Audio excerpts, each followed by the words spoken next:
सारांश। प्रथम सर्ग। सुभाष चंद्र बोस का जन्म 23 जनवरी 1897 की पवित्र तिथि को कटक में हुआ था। इनके पिता श्री जानकी नाथ बोस वहां के एक प्रतिष्ठित नागरिक थे। उनकी माता प्रभावती अत्यंत सदाचारी और उदार हृदय की स्त्री थी। बचपन से ही सुभाष के जीवन पर माता पिता तथा विद्यालय के एक शिक्षक बेनी माधव का अत्यधिक प्रभाव पड़ा। साहस, निर्भीकता, बुद्धिमत्ता तथा तेजस्विता बालक सुभाष ने अपने माता पिता और गुरुजी से सहज ही प्राप्त कर ली थी। उन्हें कहीं भी दीन दुखी लोग मिल जाते तो उनकी सेवा करने में उन्हें बड़ा संतोष होता। एक बार जाजपुर गांव में भयंकर बीमारी फैलने पर सुभाष ने वहां जाकर गांव वालों की सेवा शुश्रूषा की तथा उनका कष्ट दूर करने के बाद ही वापस लौटे। मैट्रिक परीक्षा उन्होंने प्रथम श्रेणी में उत्तीर्ण की।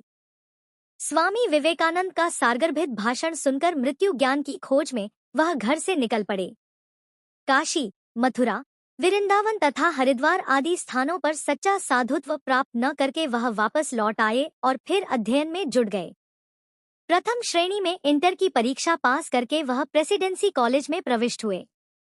वहां के एक प्रोफेसर जो अंग्रेज थे, भारतीयों से बहुत घृणा करते थे। एक बार भारतीयों के प्रति किए गए अपमान से आहत होकर सुभाष ने उनके गाल पर एक तमाचा जड़ दिया। परिणामस्वरूप वे स्कूल से निकाल दिए गए। एक अन्य विद्यालय से भी 0-0 करने के बाद वे इंग्लैंड गए और वहां कैम्ब्रिज विश्वविद्यालय से I0C0S0 की परीक्षा उत्तीर्ण की, किंतु उन्होंने भारत आकर अंग्रेजों की अधीनता में I0C0S0 का पद स्वीकार नहीं किया। वे पूरी निष्ठा के साथ देश सेवा के कार्य में लग गए। द्वितीय सर्ग। सुभाष चंद्र बोस ने पूरी तरह स्वयं को देश सेवा के लिए समर्पित कर दिया। सन 1921 के असहयोग आंदोलन के माध्यम से वे महात्मा गांधी के संपर्क में आए और कांग्रेस में सम्मिलित हो गए। उसी समय बंगाल में देशबंधु चित्तरंजन दास के नेतृत्व में स्वतंत्रता संग्राम की ज्योति जलाई गई। परिणामस्वरूप उन्हें अनेक बार जेल जाना पड़ा। वे कलकत्ता नगर महापालिका के अधिशासी अधिकारी भी रहे और निर्धारित वेतन में से आधा वेतन लेकर पूरी निष्ठा और सेवाभाव से उन्होंने अपना कार्य किया। जेल यात्राओं के दौरान अंग्रेजों ने उन्हें अलीपुर, बहरपुर तथा मांडले की जेलों में रखा, किंतु सुभाष के हृदय में स्वतंत्रता की जलती हुई चिंगारी बुझने के बजाय और अधिक वेग से जलने लगी। परिणामस्वरूप सरकार को झुकना पड़ा और अस्वस्थ सुभाष को अंग्रेजों ने जेल से रिहा कर दिया। तृतीय सर्ग। 1928 ईस्वी कांग्रेस के 46वें अधिवेशन के अवसर पर स्वयंसेवक दल का नेतृत्व सुभाष चंद्र बोस संभाल रहे थे। उनकी संगठन शक्ति को देखकर सब पर जादूसा प्रभाव पड़ा। मंच से अध्यक्षीय भाषण देते समय शून्य मोतीलाल नेहरू ने सुभाष की भूरी भूरी प्रशंसा की और उन्हें देश के नवयुवकों का आदर्श कहकर पुकारा। स्वतंत्रता सेनानियों के एक जुलूस का नेतृत्व करते हुए उन्हें पुलिस ने घायल कर दिया तथा जेल में डाल दिया। अलीपुर जेल से रिहा होने के बाद उन्होंने भारतीय जनमानस में पुनः स्वतंत्रता की अलख जगाई। परिणामतः उन्हें पुनः सिवनी जेल में डाल दिया गया। अस्वस्थ हो जाने पर उन्हें जेल से छोड़ा गया। वे चिकित्सा हेतु यूरोप गए तो वहां भी उन्होंने भारत के स्वतंत्रता आंदोलन का प्रसार किया। उन्होंने द स्ट्रगल नामक पुस्तक लिखी। भारत लौटने के बाद उन्हें फिर बंदी बना लिया गया। फिर अस्वस्थता के कारण उन्हें रिहा किया गया तथा पुनः वह विदेश गए। लौटने पर उन्हें हरिपुरा कांग्रेस अधिवेशन का अध्यक्ष बनाया गया। चतुर्थ सर्ग।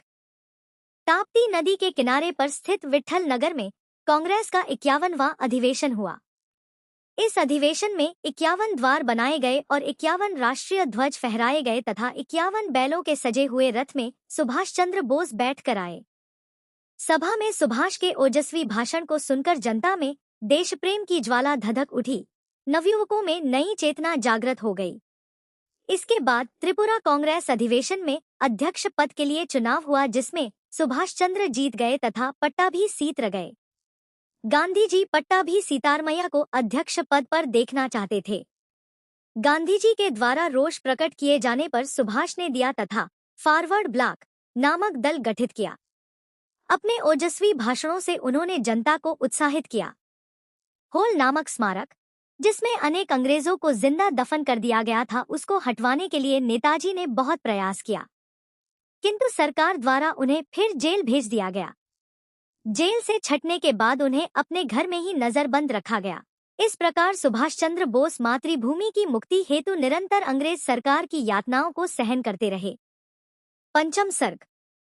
नजरबंदी के बाद सुभाष के घर पर शासन का कड़ा पहरा रहने लगा। वह देश के लिए विशेष रूप से चिंतित रहने लगे। अतः उन्होंने वहां से भागने की योजना बनाई और वह जाड़ों की आधी रात को मुल्ला का वेश बनाकर विदेश चले गए। काबुल जाकर उत्तम चंद्र से मित्रता हुई, जिसने उन्हें बाहर निकलने में सहायता की थी। इसके बाद उन्होंने जापान जाकर आजाद हिंद फौज का नेतृत्व किया, जिसमें अनेक भारतीय युवकों ने भाग लिया। फिर वह सिंगापुर गए, जहां रासबिहारी बोस ने उनका बहुत सम्मान किया। यहाँ पर सुभाष ने नेहरू, गांधी, आजाद और बोस नामक 4 ब्रिगेड बनाए, जिसमें सभी जातियों के सेनानी परस्पर प्रेमपूर्वक कार्य करते थे। वे सभी सैनिक ब्रिटिश राज्य को पराजित करने के लिए अति उत्साहित थे। षष्ठ सर्ग।